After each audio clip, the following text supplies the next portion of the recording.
Hello friends, कैसे हैं आप लोग। तो चलिए आज हमें स्टार्ट करना है रैपिडली प्रोग्रेसिव ग्लोमेरुलर नेफ्राइटिस, है ना। आरपीजीएन के नाम से इस पर शॉर्ट नोट आया है। लॉन्ग क्वेश्चन अभी तक इस पर एमपी के अंदर, मध्य प्रदेश के अंदर नहीं आया है, लेकिन अगर शॉर्ट आंसर आया है, शॉर्ट नोट आया है, वेरी शॉर्ट नोट आया है, तो लॉन्ग क्वेश्चन आने की संभावना भी है। ठीक है, और इसको एक नाम दिया गया है क्रिसेंट्रिक क्रिसेंटिक ग्लोमेरुलर नेफ्राइटिस ना। क्रिसेंट बनते हैं इसमें, क्रिसेंट बनते हैं, मतलब चंद्रमा का जैसा शेप बनता है ना। और एक्स्ट्रा कैपिलरी ग्लोमेरुलर नेफ्राइटिस भी इसको बोला जाता है। तो अगर एक सिंपल सा ऑब्जर्वेशन हम करें इस डायग्राम के अंदर, तो आपको ये क्रिसेंट दिख रहा होगा, है ना। फाइब्रोब्लास्ट सेल्स हैं इसके अंदर, फाइब्रोब्लास्ट सेल्स हैं, और उनका ये क्रिसेंट है, और ये आपका ग्लोमेरुलस है ना। ये टफ्ट ऑफ कैपिलरीज और इस तरह का हमारा ग्लोमेरुलस है। तो एक तरीके से ये जो क्रिसेंट बनता है फाइब्रोब्लास्ट सेल्स का, ये उसको पुश डाउन कर देता है ना। पूरे जो ग्लोमेरुलर कैपिलरी है उसमें से इसको ये धीरे धीरे बढ़ता जाता है, ऐसे बढ़ता है, बढ़ता है, बढ़ता है, बढ़ता है। और जो हमारा जो ग्लोमेरुलस रहता है, जो टफ्ट ऑफ कैपिलरीज रहता है, उसको ये साइड करता जाता है ना। तो ये इसका वो चीज है। और एक्स्ट्रा कैपिलरी क्यों बोला गया है? क्योंकि यहाँ जो कैपिलरीज है, ग्लोमेरुलर कैपिलरीज है, उसमें कोई दिक्कत नहीं है। ये सब दिक्कतें कैपिलरीज के बाहर की दिक्कत है। ठीक है, तो चलिए इसी इन दो तीन शब्दों से, दो तीन बातों को ध्यान में रखते हुए हम आगे बढ़ते हैं। इंट्रोडक्शन है सिंपल सा। क्लिनिकल सिंड्रोम एसोसिएटेड विद, यहाँ पे जो है सीवियर ग्लोमेरुलर इंजरी होती है। यहाँ पे जो प्रोग्नोसिस होती है वो पुअर होती है। ठीक है, सीवर ओलिगूरिया होगा, साइंस ऑफ नेफ्राइटिक सिंड्रोम होगा। ये नेफ्राइटिक सिंड्रोम का ही एक रीजन है। ठीक है, नेफ्राइटिक सिंड्रोम में आपने पढ़ा होगा, हमने पढ़ाया था, पोस्ट इन्फेक्शियस आता है, क्रिसेंट ग्लोमेरुलर नेफ्राइटिस आता है। Most common post streptococcal glomerular nephritis है, इसीलिए फिर वो ज्यादा पढ़ा जाता है। ये मैंने आपको बताया था। ठीक है, तो ये बात हो गई। और क्या क्या चीजें हमें देखना है। If untreated death from renal injury में occur within weeks to months, अगर हमने ट्रीटमेंट सही से नहीं करा तो वीक्स टू मंथ्स में डेथ हो सकती है। क्या ट्रीटमेंट होता है? अभी के लिए सिंपल समझ लो, स्टेरॉइड, ओरल स्टेरॉइड देते हैं। मोस्ट कॉमन हिस्टोलॉजिकल पिक्चर जो होती है वो प्रेजेंस ऑफ क्रिसेंट्स बनते हैं। मैंने बता दी, चंद्रमा शेप के, अर्ध बोलते हैं ना, अर्ध, अर्ध चंद्रमा, अर्ध चंद्र। तो वो आधा चंद्रमा बनता है, in which in most of the glomeruli, hence the name crescentic glomerulonephritis. ठीक है, The crescent formation takes place outside the glomerular capillaries, इसलिए हमने extra capillary glomerulonephritis बोला गया है। तो ये भी मैंने बता दिया था। They are produced predominantly by the proliferation of epithelial cells lining the Bowman's capsule and by the infiltration of monocytes and macrophages. तो एपिथेलियल सेल्स है, उनका प्रोलिफरेशन हो जाता है, वो कन्वर्ट हो जाते हैं फाइब्रोब्लास्ट में, और एक फाइब्रस टफ्ट बन जाता है ना, lining the women's capsule by the infiltration of monocytes and macrophages वहां पर आ जाते हैं। तो ये दो तीन चीजें होती हैं। मेसेंजर सेल्स भी वहां पे प्रोलिफरेट करते हैं, है ना। The stimulus for crescentic formation appears to be the presence of fibrin in the capsular space में। जो फाइब्रिन होता है उसको माना गया है कि जो प्रोलिफरेशन होता है, जो एपिथेलियल सेल्स का प्रोलिफरेशन होता है, वो फाइब्रिन जो नाम का सब्सटेंस प्रेजेंट होता है उसके कारण होता है, वो इंड्यूस करता है। तो एक डायग्राम जो हमने बताया, ये नॉर्मल जो एक कैपिलरी ग्लोमेरुलस है ना,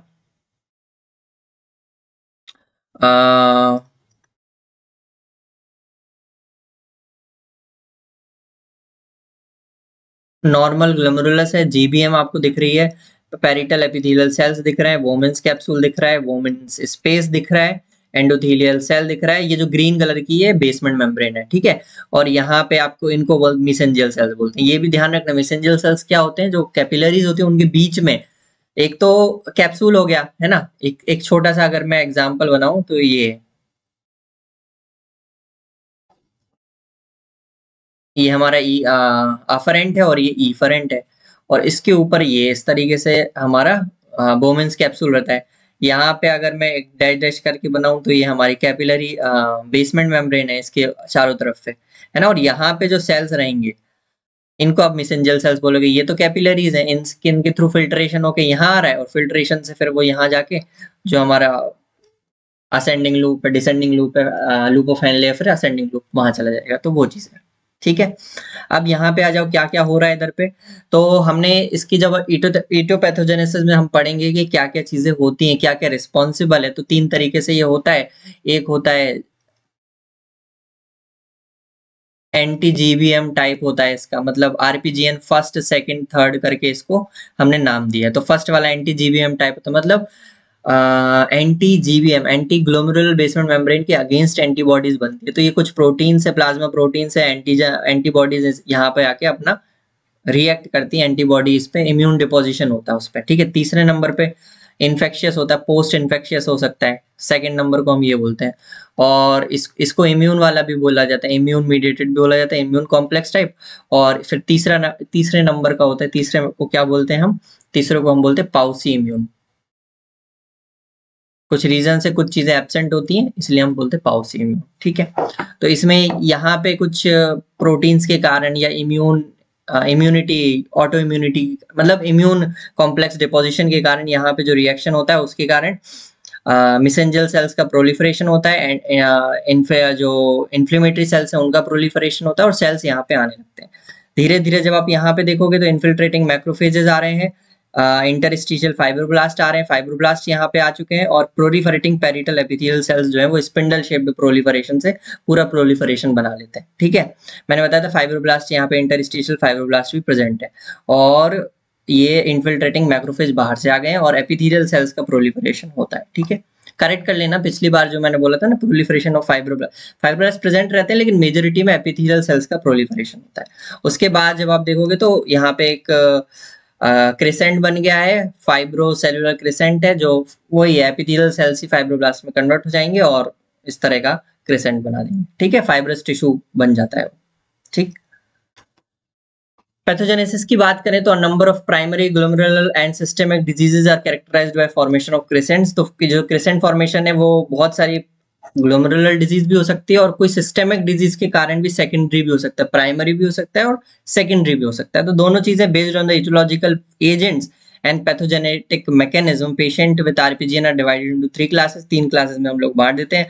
आरपीजीएन इन सिस्टेमिक डिजीजेस, जिनको फर्स्ट बोलते हैं आरपीजीएन 1 बोलते हैं, RPGN in systemic diseases anti GBM type बोलते हैं। ठीक है। कोई भी सिस्टेमिक डिजीज होगी, इसका एक एग्जांपल सिस्टेमिक डिजीज में जैसे कि गुड पास्चर सिंड्रोम होता है।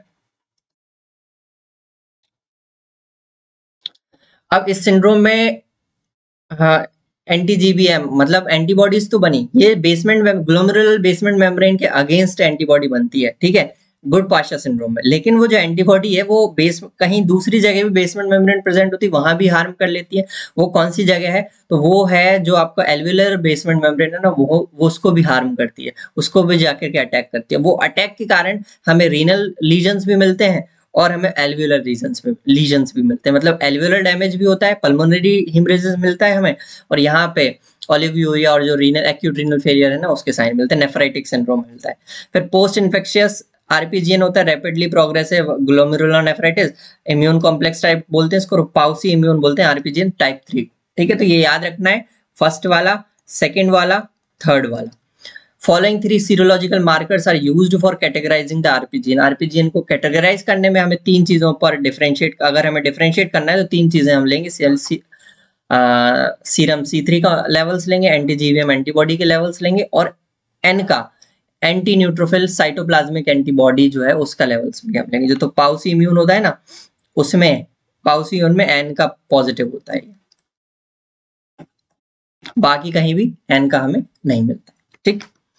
आरपीजीएन 1 की बात करते हैं। नंबर ऑफ सिस्टेमिक डिजीजेस, आरपीजीएन 1 के बारे में हमेशा याद रखना है कि ये जो एंटी जीबीएम डिजीज है और बहुत सारी सिस्टेमिक डिजीजेस इस पर एसोसिएटेड होती है। सिस्टेमिक डिजीजेस पहले होंगी, उसके बाद ही आरपीजीएन टाइप 1 होगा। ठीक है। सिस्टेमिक डिजीजेस के कारण होंगी, वो सिस्टेमिक डिजीजेस कुछ एंटीबॉडीज बनवा रही होंगी, वो एंटीबॉडीज यहाँ उनको भी अटैक करेगी, रीनल बेसमेंट मेम्ब्रेन में भी अटैक करेगी। ठीक है। तो गुड पास्चर सिंड्रोम इसका एक क्लासिकल या कैरेक्टरिस्टिक इसका एग्जांपल होता है एसएलई, सिस्टेमिक ल्यूपस एरिथेमेटोसस, वस्कुलाइटिस। ठीक है। वस्कुलाइटिस हो गया, वैगनर्स ग्रैनुलोमैटोसिस हो गया, हेनॉक शाओलिन परप्यूरा है, या इडियोपैथिक मिक्स्ड थायरोग्लोबिनोमेमिया है, ग्लोबुलिनेमिया। ठीक है। आर एसोसिएटेड विद क्रिसेंट्रिक ग्लोमेरुलोनेफ्राइटिस, इनमें मतलब इन जो डिजीजेज होती हैं इनमें आपको क्रिसेंटिक ग्लोमेरुलोनेफ्राइटिस मिलेगा या आरपीजीएन टाइप 1 हमें मिल सकता है। Good part is the characteristic example of antigen and describe below, उसके बारे में हम पढ़ने वाले हैं। तो कैरेक्टराइज में मैंने बोला एक्यूट रीनल फेलियर होगा और आप पल्मोनरी हीमरेजेस होंगे, पल्मोनरी हीमरेज बता दिया है। एंटीबॉडीज है, antibodies बनती है result from damage to glomerule by anti-GBM antibodies which cross react with alveolar basement membrane and hence produce renal as well as pulmonary lesions। दोनों lesions बनते हैं, pulmonary मतलब lungs में भी affect करती है और kidney में भी जाके के damage करती है। उसके बाद थर्ड decade of life में यानी कि 21 से लेकर के 30 के बीच में हमें मिल जाएगा। Third decade of life males में मोर कॉमन होता है। एविडेंस क्या क्या होते हैं, अगर हम एविडेंसेस की बात करें तो good-pasture syndrome is associated with the crescentic glomerulonephritis। तो इसका एविडेंस ये है कि भैया linear deposits of anti GBM antibodies मिलेगा consisting of IgG and complement along with GBM. Complement में आपको C3 याद करना है ना, C3 प्रोटीन्स का हुआ। डिटेक्शन ऑफ सर्कुलेटिंग एंटी-जीवीएम एंटीबॉडीज हमें मिलेगा, वो भी मिलेगा। लीनियर डिपोजिशन याद करना है ना, क्योंकि एक जगह ग्रेन्युलर डिपोजिशंस भी होते हैं। तो लीनियर डिपोजिशन कहाँ पे होंगे, आरपीजीएन टाइप 1 में। Induction of glomerular lesions with injection of anti GBM antibodies experimentally in monkeys. अगर मंकी की बात करें तो मंकी के अंदर अगर आप एंटी-जीवीएम एंटीबॉडीज डालोगे तो हमें ग्लोमेरुलर लीजन्स वही सेम तरह के ग्लोमेरुलर लीजन्स क्रेसेंट ग्लोमेरुलोनेफ्राइटिस मिल जाएगा। ठीक है। Goodpasture's antigen, Goodpasture's antigen appears to be a complement of component of type 4 collagen का हमें कंपोनेंट मिलता है, क्योंकि एंटीजन हमेशा प्रोटीन होते हैं। ठीक है। तो ये जो गुड पास्चर का जो एंटीजन है जिसके अगेंस्ट में एंटी-जीवीएम बनी है बॉडीज, वो है टाइप 4 कोलेजन का कंपोनेंट होता है। तो ये याद करना है, इंपॉर्टेंट है, हो सकता है क्वेश्चन इस पे आ सकता है, पूछे जा सकते हैं एमसीक्यू इस पॉइंट ऑफ व्यू। ठीक है। टाइप 2 आरपीजीएन इम्यून कॉम्प्लेक्स डिजीज इसको बोला जाता है। स्मॉल प्रोपोर्शन ऑफ केसेस है ना post streptococcal glomerulonephritis particularly in adults है ना, एक छोटा पोर्शन जो पोस्ट स्ट्रेप्टोकोकल ग्लोमेरुलोनेफ्राइटिस, मेजॉरिटी कहाँ जाता है, नेफ्राइटिक सिंड्रोम में जाता है, एक्यूट ग्लोमेरुलोनेफ्राइटिस करवाता है, लेकिन उसका एक छोटा पोर्शन आरपीजीएन में भी डेवलप हो जाता है। आरपीजीएन कौन सा वाला, टाइप 2 में है ना। एडल्ट्स में ज्यादा होता है, मैंने बताया एडल्ट्स में। और sometimes of non streptococcal origin भी हो सकता है डेवलप आरपीजीएन, कभी क्या है नॉन स्ट्रेप्टोकोकल, स्ट्रेप्टोकोकल नहीं है लेकिन इनफेक्ट कोई दूसरा बैक्टीरिया उसके कारण भी आरपीजीएन हो सकता है। Evidence in support of post infectious के लिए क्या क्या जरूरत है, मैंने बताया ग्रेन्युलर डिपॉजिट्स, ये इंपॉर्टेंट है। Immune complexes of IgG3 and C3, immunoglobulins and C3 along with glomerular capillary walls, along the glomerular capillary walls के बाहर पे अरेंज हो जाते हैं। Lowering of blood complement level, अब हमने इसको इम्यून कॉम्प्लेक्स डिजीज क्यों बोला, क्योंकि हमारा जो इम्यून सिस्टम है वो एक्टिवेट होता है, कॉम्प्लीमेंट सिस्टम एक्टिवेट हुआ, कॉम्प्लीमेंट सिस्टम के जो प्रोटीन C3 प्रोटीन मेनली वो जाके ग्लोमेरुलस में जाकर के जुड़ गया। अब इतने सारे ग्लोमेरुलस है, वहां जाके सारे प्रोटीन जाके एक्यूमुलेट होने लगे और बॉडी के अंदर हाइपोकॉम्प्लीमेंटेमिया हो गया है ना, lowering of blood complement levels कम हो गए। डेमोन्स्ट्रेशन ऑफ सर्कुलेटिंग कॉम्प्लेक्सेस भी हमें ब्लड के अंदर मिल जाएंगे। टाइप 3 आरपीजीएन की बात करते हैं। टाइप 3 पाउसी इम्यून बोलते हैं। पाउसी इम्यून क्यों बोलते हैं, ये इसमें भी कुछ डिजीजेस होती हैं जैसे वैगनर्स ग्लोमेरुलोनेफ्राइटिस है ना, माइक्रोस्कोपिक पॉलीआर्थराइटिस नोडुलोसा। तो वैगनर्स ग्रेन्युलोमैटोसिस दोनों में कॉमन है, लेकिन माइक्रोस्कोपिक पॉलीआर्थराइटिस नोडुलोसा यहाँ पर आता है। ठीक है। उसके बाद पैथोजेनेसिस, इसकी जो पैथोजेनेसिस है वो हमें डिफाइंड नहीं है, क्लियर नहीं है।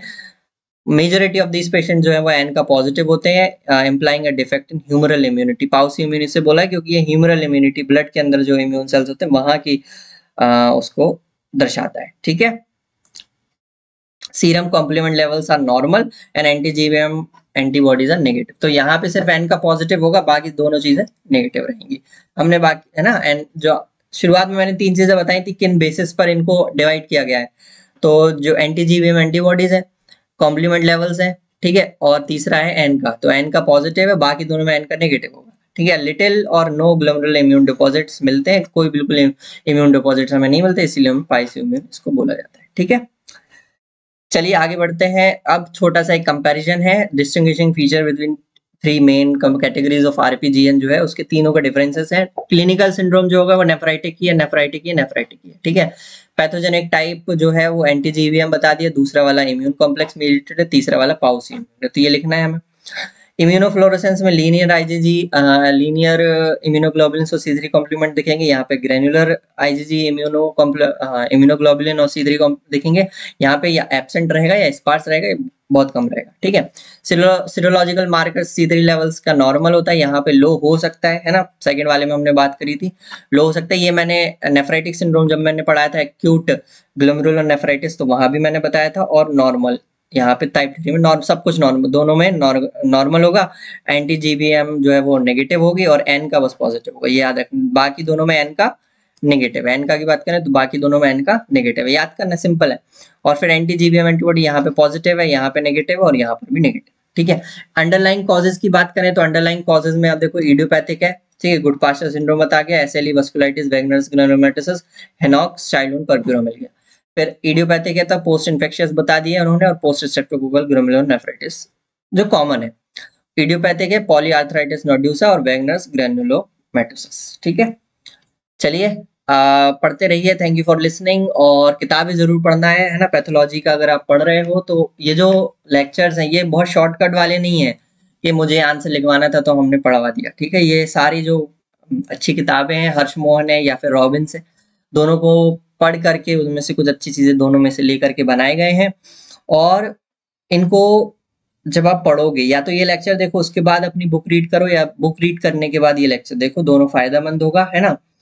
समझ में आएगा कि हाँ हमने ये पढ़ा था और ये यही लेक्चर में पढ़ाया गया है। तो पहले आप लेक्चर देख लो, उसके बाद बुक रीड करो, ठीक है, तो बेहतर रहेगा। किताबें पढ़ते रहिए, एमबीबीएस में किताबें ही सब कुछ है ना। किताबों का साथ नहीं छोड़ना है और शॉर्टकट नहीं लेना है। जितना इम्पोर्टेंट है एटलीस्ट हम वो तो किताबों से, स्टैंडर्ड किताबों से पढ़ लें, क्योंकि काफी सारा होता है। ऐसे तो हम पढ़ना मतलब नहीं बोल सकते कि एक बार आप पूरा पूरा पढ़ रहे हो। आप ये कर सकते हो, बहुत मोटी किताबें हैं, टाइम कम है, तो हम ये कर सकते हो कि आप जो प्रीवियस ईयर में है उसको आप टिक लगाओ अपनी किताब में से और उतना उतना तो पढ़ो, ठीक है। चलिए, थैंक यू वेरी मच।